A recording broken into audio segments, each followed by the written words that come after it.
बहुत धन्यवाद दोस्तों चैनल को सब्सक्राइब करने के लिए।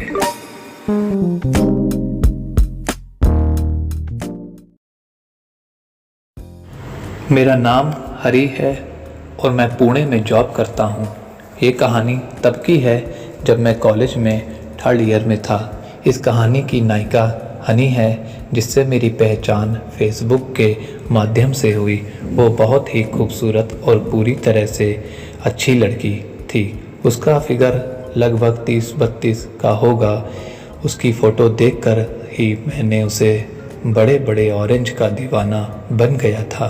हनी से पहले भी मेरी 2 गर्लफ्रेंड थी, लेकिन उनके साथ चैट, फ़ोन और कपड़ों के ऊपर से ही ऑरेंज को दबाने के अलावा कुछ और नहीं हो पाया था। फेसबुक पर जुड़ने के बाद हनी से हमारी बातें शुरू हुई। पहले हमारे बीच बातें कम ही होती थी, बाद में हमने मोबाइल नंबर को एक्सचेंज कर लिया और फिर धीरे धीरे बात बढ़ने लगी और इस तरह हम दिन रात बात करने लगे। ऐसे ही एक रात बात करने के दौरान मैंने उसे प्रपोज़ कर दिया। पहले तो वो नखरे करने लगी, लेकिन फिर मान गई। अब हमारे बीच चैट होने लगी, मज़े वाली। ऐसे ही चल रहा था। हमने कई बार मिलने का प्लान बनाया, लेकिन मिल नहीं पाए। काफ़ी दिनों के बाद आखिर हमें पहली बार मिलने का मौका मिल ही गया। चूँकि वो हमारे शहर की ही थी और यही पुणे में रहकर पढ़ाई करती थी, इसलिए गर्मी की छुट्टियों में हमने साथ में घर जाने का प्लान बनाया और टिकट करवा लिया। इसके साथ ही अपनी ट्रिप पर जाने से पहले हमने मूवी देखने का निश्चय किया। उस टाइम कोई बेशरम मूवी लगी थी और थिएटर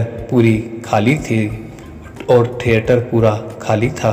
यह देखकर मैंने अपने मंसूबों में कामयाब होने के लिए कॉर्नर सीट बुक करा ली थी।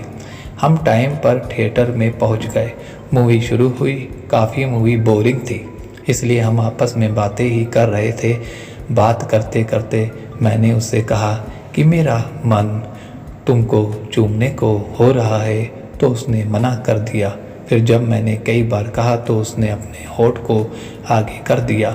फिर मैंने भी उसकी ओर बढ़ा और बस हम पागलों की तरह एक दूसरे को चूमने लगे। अब मेरी उत्तेजना बढ़ने लगी। फिर मैंने अपने एक हाथ उसके ऑरेंज पर रख दिया और ऑरेंज को दबाना चालू कर दिया। मेरे ये करने पर भी अब वो कुछ नहीं बोली, बस मज़े लेने लगी। इससे मेरी हिम्मत और बढ़ गई। अब मैं ज़ोर ज़ोर से ऑरेंज को दबाने लगा, जिससे वो ज़ोर ज़ोर से सिसकियाँ लेने लगी। बहुत मज़ा आ रहा था दोस्तों। फिर कुछ देर बाद हम ना चाहते हुए भी अलग हो गए। इतना होने के बाद मेरा रॉकेट पूरी तरह उड़ रहा था और अब तो ये पक्का हो गया था कि कुछ ना कुछ तो करके ही वापस जाना है। इसके बाद फिर मैंने अपना हाथ पीछे करके उसके कंधों पर रखा और फिर सरकाते हुए धीरे धीरे नीचे ले जाने लगा। अब मैं अपना हाथ उसकी टी-शर्ट के अंदर डालने की कोशिश कर रहा और उसके कपड़े तक पहुंच गया। उसने इसका कोई विरोध नहीं किया, तो मैंने उसके कपड़े के ऊपर से ही उसके ऑरेंज को दबाने लगा। फिर मैंने थोड़ी और हिम्मत करते हुए अपने हाथ को उसके ऑरेंज में घुसा दिया। उसके बिंदुओं से खेलने लगा। अब वो भी उत्तेजित होने लगी और अपना हाथ मेरे रॉकेट पर रख कर उसको रॉकेट को हिलाने लगी, हाथ फेरने लगी। थोड़ी देर ऐसा करने के बाद उसने कहा कि पिक्चर बहुत बोरिंग है, चलो बाहर चलकर पेप्सी पीते हैं। फिर हमने मूवी बीच में ही छोड़कर बाहर निकल गए।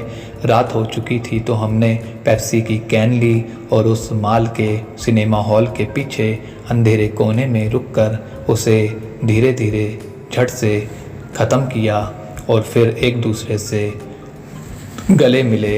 हम एक दूसरे को ऐसे मिल रहे थे जैसे एक दूसरे को खा ही जाएंगे। मैं उसी बीच उसके ऑरेंज को और पीछे दोनों को तबीयत से सहला रहा था। उधर वो भी मेरे रॉकेट को सहला रही थी। चूँकि हमें ट्रेन पकड़ने के लिए देर हो रही थी, इसलिए हमें उतने पर ही रुकना पड़ा।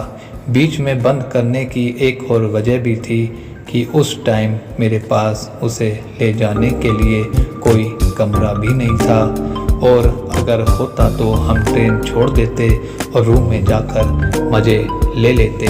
दोस्तों, यह कहानी ख़त्म होती है। आप चैनल को सब्सक्राइब ज़रूर करें। बहुत बहुत धन्यवाद।